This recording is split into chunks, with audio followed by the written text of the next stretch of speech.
is good, YouTube? Quinn Wade Basketball Analysis coming to you with a quick video. I wanted to let you guys know I got some new merchandise available, not just t-shirt anymore. I got different type of t-shirt, different type of shirts and logos that you can purchase on my spread shirt, and also hoodies now. We have expanded and added more to the channel and more merchandise for the brand. Thanks for supporting. It will be in the description and the links will be in the comment section below. Thanks for helping me and supporting the movement. Quinn Wade Basketball Analysis. I'm going. What is good, YouTube? Quinn Wade Basketball Analysis. Come to y'all with a quick video.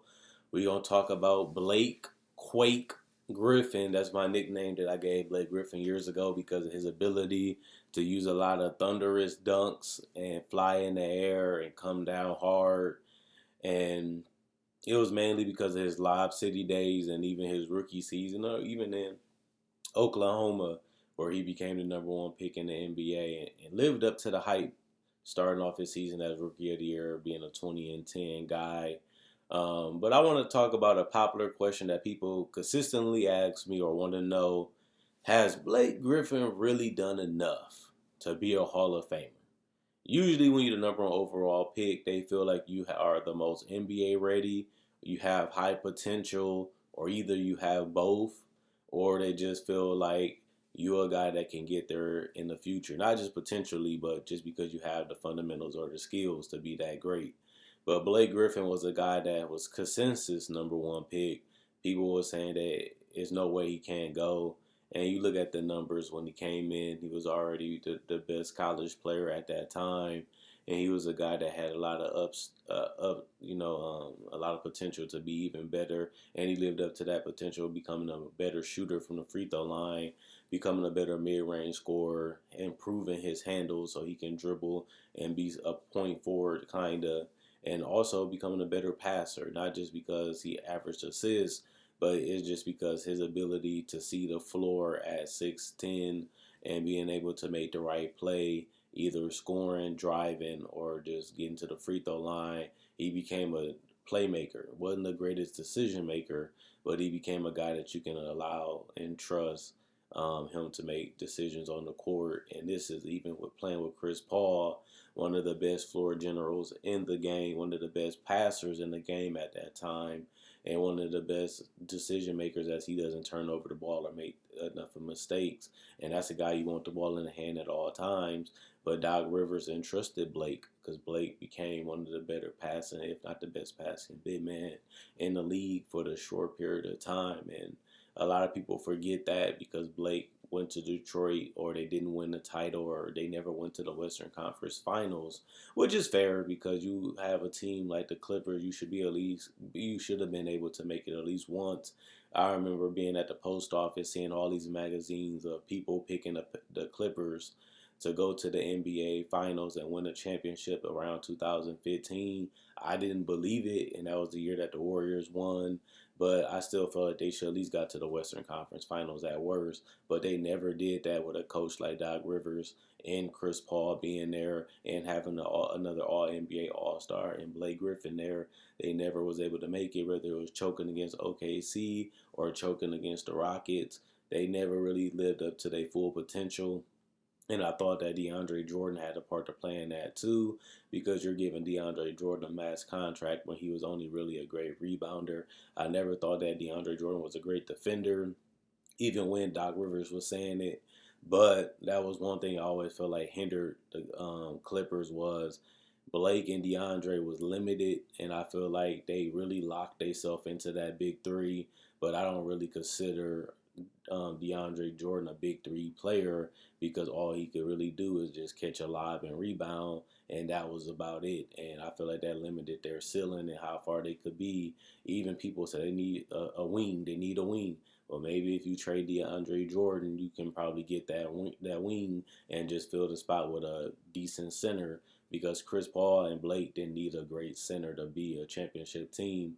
What they needed was help on the perimeter to help out Chris Paul and JJ Redick, or even throw out a defender that can guard multiple positions, switch and guard multiple positions, but also knock down threes, which I feel like was more important in the NBA than having a big that was real limited and a rim runner.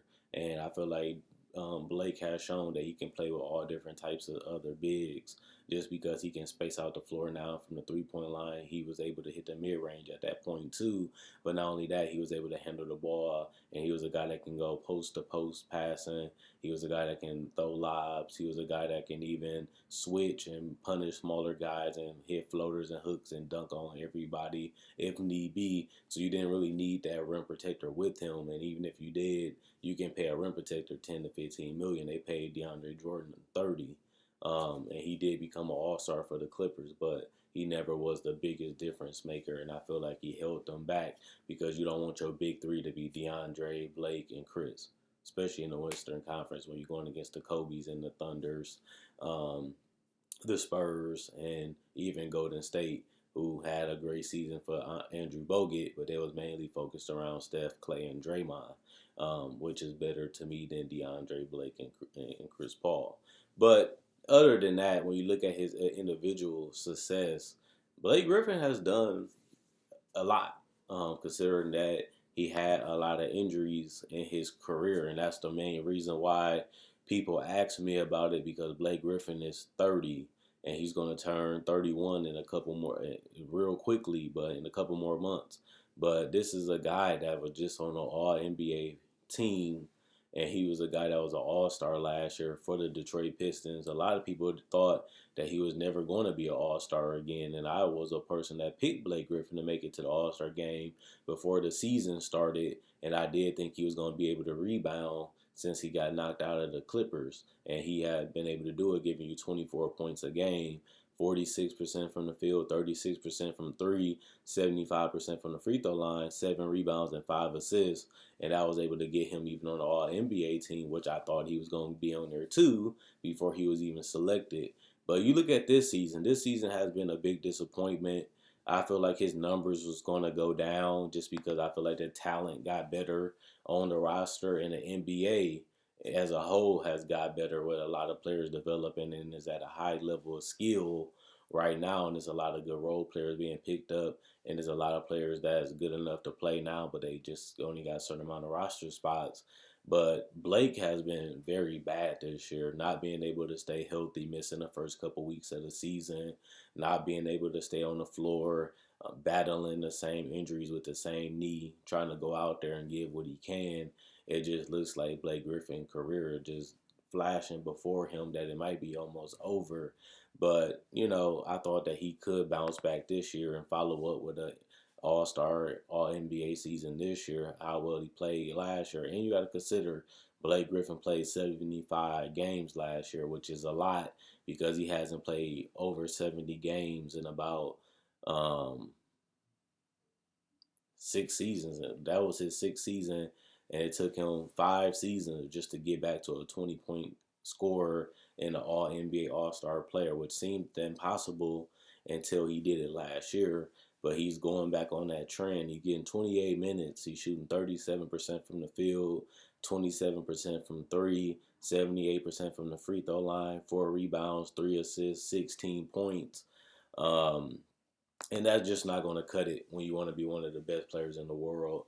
And Detroit, even though their record isn't terrible, I think Andre Drummond has been the best player on that team, and he has been able to stay healthy throughout his career. So even if they do sneak into that playoff spot, which they're not that far from, I don't think Blake Griffin will represent the Pistons anyway because he hasn't played that well.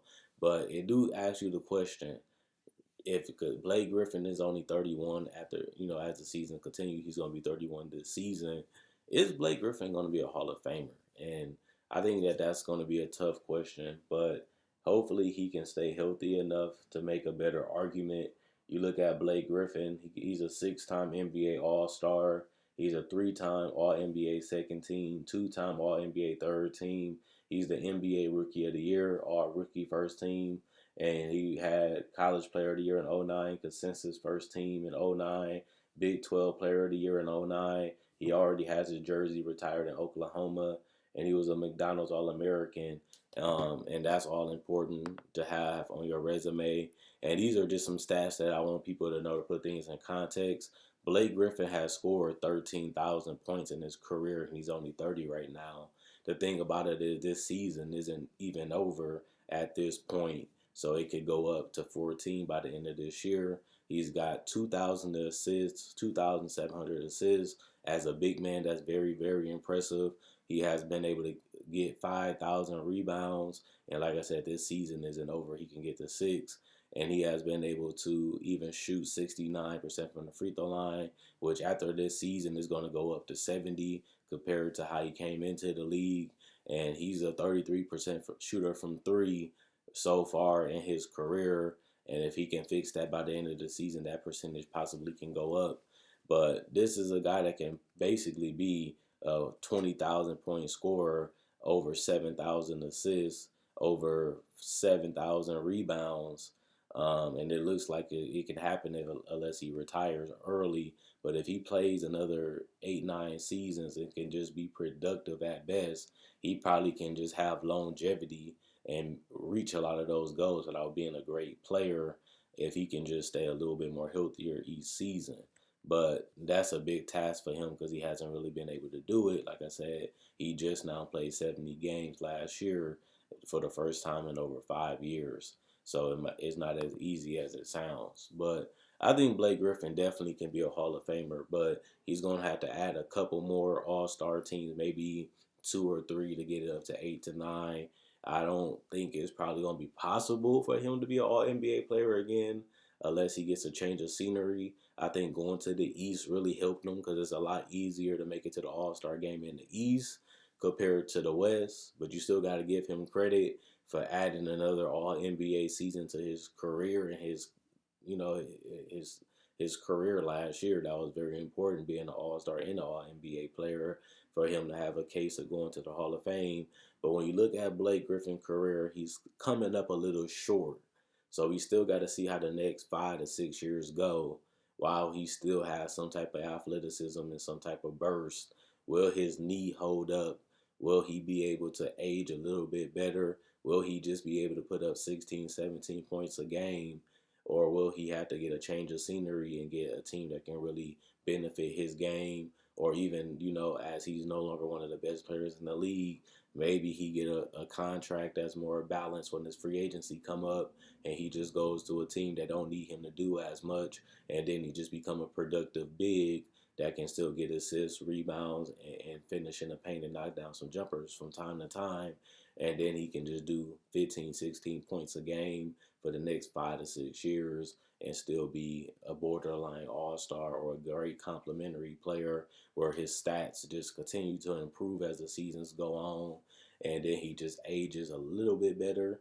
And next thing you know, the accolades he already has, plus the stats that he put up as the years continue to go on, may be able to push him a little bit higher so that way he can be an all-star.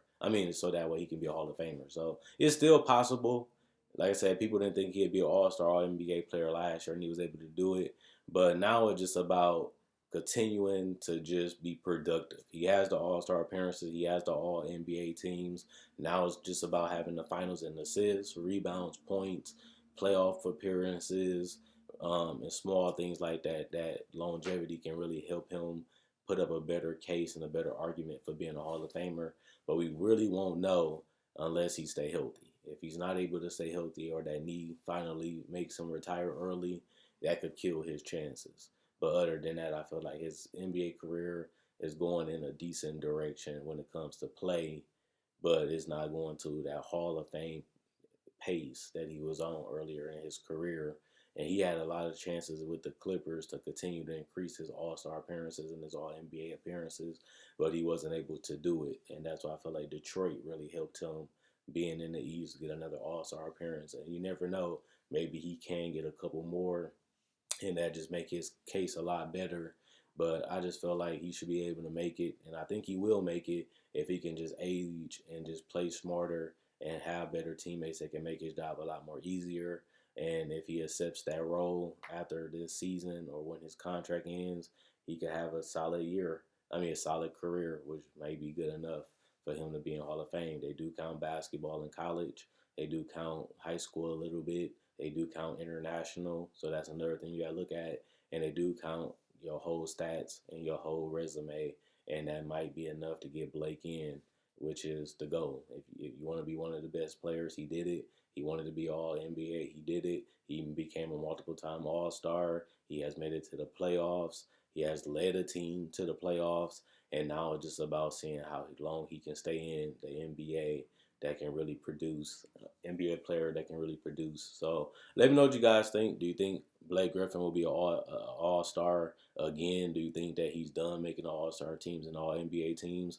Do you think Blake Griffin can be a Hall of Famer in the next couple of years, depending on how he produces and how he stays healthy? Or do you think Blake Griffin is done with the accolades and now it's just about him figuring out that he's a role player now and that's not going to change? Whatever you think about Blake Griffin, let me know in the comment section below. I read all comments and I'm very interested to know how you guys feel about Blake and how you guys feel his career has been. And let me know, do you think it was a disappointment? Do you think that he failed? Do you think that it's out of his control because he was injured? Or do you think that his career could have been a whole lot better, even though he did reinvent himself and change his game and grow his game and evolve? Do you think that he made mistakes with the Clippers? Do you think that he could have been a lot better? Or do you think that Blake Griffin did just enough longevity wise to barely make it in, which is possible. It's not crazy when you look at his resume right now, but it's also not crazy because he's only 30 years old. That's turning 31. So another 4 or 5 years of getting 1,500 points per season could be enough to slide him right into the Hall of Fame. But let me know what you guys think in the comment section below. I'm interested. Like this video, check out my older videos on my channel. I have many playlists. I break down rookies, I break down players, I break down summer league. I do cover the draft, and I got a mock draft up already. Not only that, I do podcasts, and I also talk about the game of basketball, whether it comes to summer league, free agency, trade deadline, buyouts, and also I cover top 10 discussions and stuff like that. So you like this type of video, you like the NBA, check out my older videos and my playlists. I enjoy making these videos. You guys enjoy watching.